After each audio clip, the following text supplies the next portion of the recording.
2월 2일 월요일. 눈에 보이지 않는 집. 민수는 회사에서 부장까지 승진했지만 여전히 오래된 차를 타고 다녔습니다. 주변에서는 이제 바꿀 때가 되지 않았느냐고 말했지만 그는 굳이 서두르지 않았습니다. 차에 큰 불편이 없었고 무엇보다 다른 곳에 마음을 두고 있었기 때문입니다. 그는 매달 일정 금액을 나누는 삶을 선택했습니다. 멀리 있는 사람들의 필요를 위해 또 가까이 있는 이들의 어려움을 위해 조금씩 그러나 꾸준히 자신의 몫을 내려놓았습니다. 시간이 흐르자 그 선택은 적지 않은 금액이 되었고 그는 그것이 헛되지 않았다고 생각했습니다. 민수는 가끔 스스로에게 묻곤 했습니다. 지금 이 삶은 무엇을 짓고 있는가? 눈에 보이는 것을 위해서인지 아니면 눈에 보이지 않는 집을 향한 준비인지 말입니다. 우리는 종종 더 나은 조건, 더 좋아 보이는 것에 마음을 씁니다. 그러나 삶의 방향은 소비의 크기가 아니라 어디에 마음을 두고 사느냐에 따라 결정됩니다. 보이지 않는 선택들이 모여 언젠가 우리가 머물 집을 이루게 됩니다. 오늘 하루 내 시간과 내 수고와 내 마음은 어느 집을 향해 쌓이고 있는지 돌아보게 됩니다.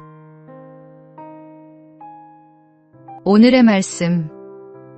내 손이 이를 얻는 대로 힘을 다하여 할지어다. 내가 장차 들어갈 수월에는 일도 없고 계획도 없고 지식도 없고 지혜도 없음이니라. 오늘의 만나. 세상의 것에 마음을 두지 말고 하늘에 속한 것을 바라보며 살아가는 하루가 되기를 소망합니다.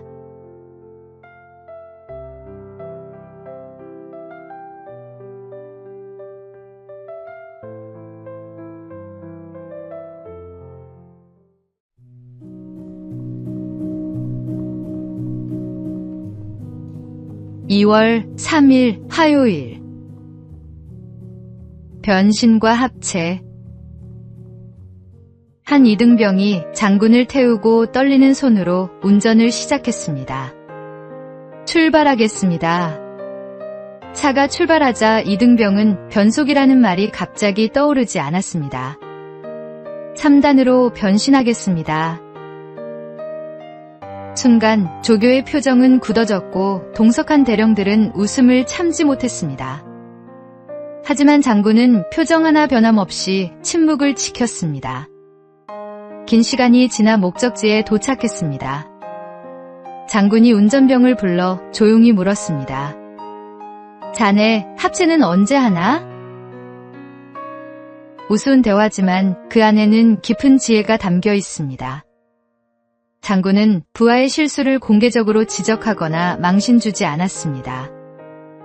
오히려 유머로 긴장을 풀어주며 따뜻하게 감싸 안았습니다.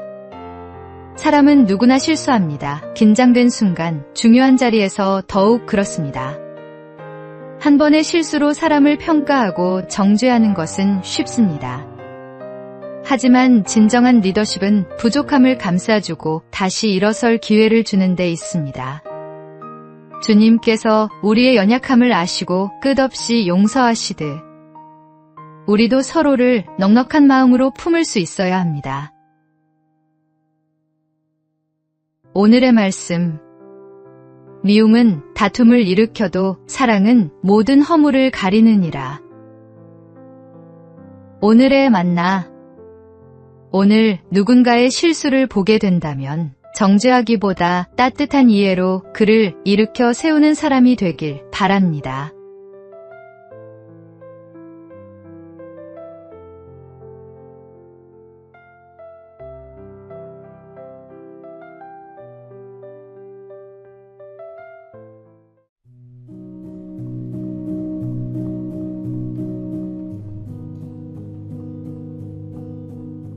(2월 4일) 수요일.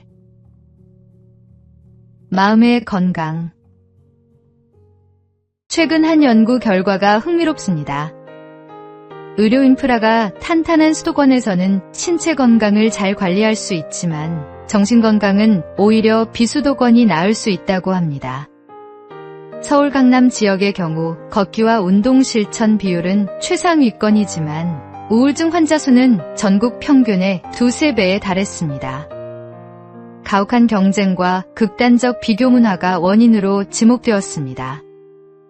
반면 경북 예천, 전남 복성과 같은 비수도권 중소도시는 의료 인프라가 부족했지만 정신건강 지수는 전국 최상위권을 기록했습니다.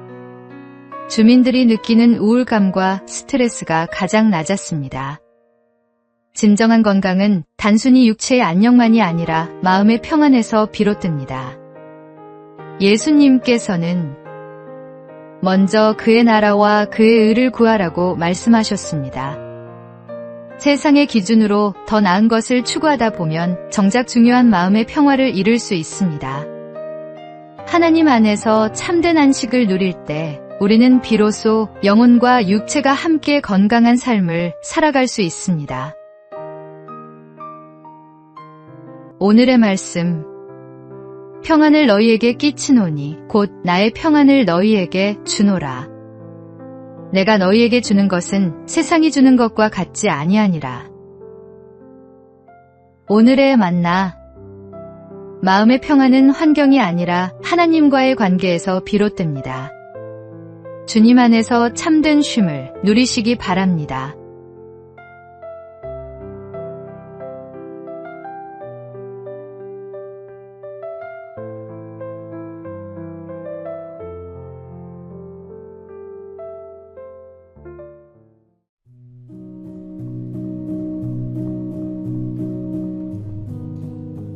(2월 5일) 목요일. 예상하지 못한 화살. 한쪽 문밖에 없는 암사슴이 바다 근처에서 풀을 뜯고 있었습니다. 사슴은 늘 공격받을 위험을 줄이기 위해 육지 쪽을 향해 시선을 고정하고 있었습니다. 사냥꾼들이 다가올 수 있는 방향이었기 때문입니다. 그러나 위협은 예상하지 못한 곳에서 찾아왔습니다. 바다를 지나던 뱃사람들이 사슴을 발견하고 바다 위에서 그를 향해 화살을 쏘았던 것입니다. 화살에 맞은 사슴은 괴로운 숨을 몰아쉬며 탄식했습니다. 나는 얼마나 운이 나쁜가. 내 몸을 지켜줄 것이라 여겼던 바다에서 적을 만나다니. 문제는 대개 우리가 경계하지 않는 방향에서 찾아옵니다. 방심한 자리에 화살이 날아옵니다. 우리는 종종 사람을 경계합니다. 말 한마디, 시선 하나에도 상처받을까 조심합니다. 그러나 정작 가장 쉽게 무너지는 곳, 바로 자신의 마음에 대해서는 방심합니다. 우리 삶의 진짜 문제는 다른 사람이 아닐 때가 많습니다. 상처를 키우는 마음, 두려움을 키우는 생각, 미리 걱정하며 스스로를 지치게 하는 마음이 문제입니다. 누군가 나를 공격할까 염려하며 불안해하기보다 먼저 내 마음을 살피고 다스릴 때 평안이 찾아옵니다. 오늘의 말씀. 모든 지킬 만한 것 중에 더욱 내 마음을 지키라. 생명의 근원이 이에서 남이니라. 오늘의 만나. 오늘 사람보다 자신의 마음을 먼저 지키는 하루가 되시기 바랍니다. 주님과 함께라면 두려울 것이 없습니다.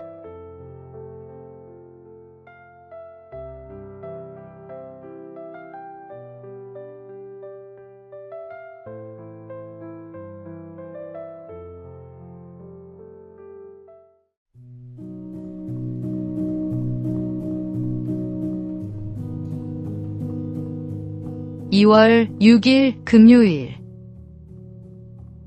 공유하는 흉터. 배우 안젤리나 졸리가 타임 프랑스 창간호에서 자신의 유방 절제술 흉터를 공개했습니다. 저는 제가 사랑하는 많은 여성들과 이 흉터를 공유한다며 다른 여성들이 자신의 흉터를 공유하는 걸 볼 때마다 항상 감동한다고 말했습니다. 졸리는 2013년 암 예방을 위해 양쪽 유방 절제술을 받았고 2015년에는 양쪽 난소 절제술까지 받았습니다.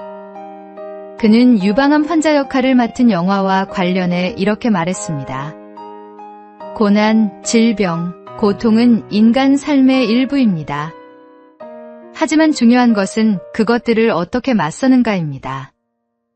이 시기를 헤쳐나갈 수 있게 해주는 건 바로 삶 그 자체입니다. 흉터는 단순히 아픔의 흔적이 아닙니다. 그것은 우리가 싸워 이겨낸 증거이며 우리를 더 강하게 만든 과정입니다. 사도 바울도 내게 능력 주시는 자 안에서 내가 모든 것을 할 수 있느니라고 고백했습니다. 우리 각자에게는 보이는 흉터든 보이지 않는 흉터든 삶의 상처가 있습니다. 그러나 그 흉터를 숨기지 않고 나눌 수 있는 용기가 있을 때 우리는 같은 아픔을 겪는 이들에게 희망이 됩니다. 오늘의 말씀, 내 은혜가 내게 족하도다. 이는 내 능력이 약한 데서 온전하여짐이라. 오늘의 만나, 당신의 흉터는 약함의 표시가 아닌 강함의 증거입니다. 주님께서 함께 하시기에 모든 것을 이겨낼 수 있습니다.